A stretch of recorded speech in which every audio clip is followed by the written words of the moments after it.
నేను ఒక్కటే మాట మీకు హామీ ఇస్తా ఉన్నా. బీఆర్ఎస్ పుట్టిందే తెలంగాణ కోసం, తెలంగాణ ప్రయోజనాల కోసం.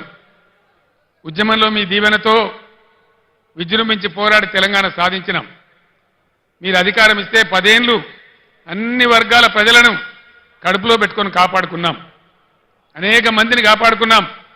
ఇలా అవన్నీ నా కళ్ళ ముందే పోతా ఉంటే, రైతులు గోసపడతా ఉంటే, పంటలు కొనకపోతా ఉంటే, బోనస్ దక్కకపోతా ఉంటే చూసి చాలా బాధ కలుగుతా ఉంది. నేను ఒక్కటే మాట మీకు చెప్తా ఉన్నా. నేను బతికున్నన్ని రోజులు తెలంగాణ ప్రజలకు మంచి జరగడం కోసం పోరాటం చేస్తే తప్ప నోరు మూసుకొని కూర్చోను అని చెప్పి నేను మనవి చేస్తా ఉన్నా. 100కు 100% బీఆర్ఎస్ మీతోనుంటది, మీ ప్రయోజనాల కోసం ఉంటది.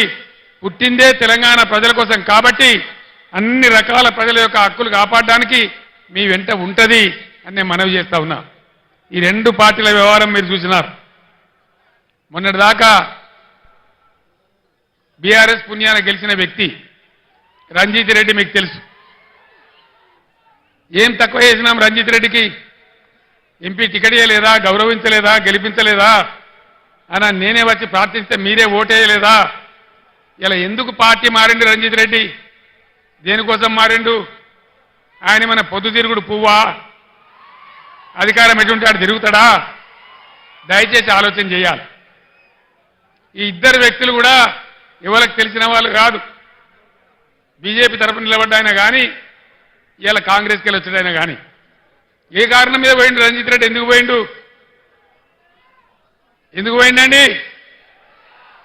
అధికారం కోసమా, పదవుల కోసమా, పైరవీల కోసమా? దయచేసి దానికి మీరే సమాధానం చెప్పాలి. ఈ విధంగా ఉన్న వాళ్లకు ధీటైనటువంటి దెబ్బ మీరు కొట్టాలని చెప్పి నేను మనవి చేస్తా ఉన్నా.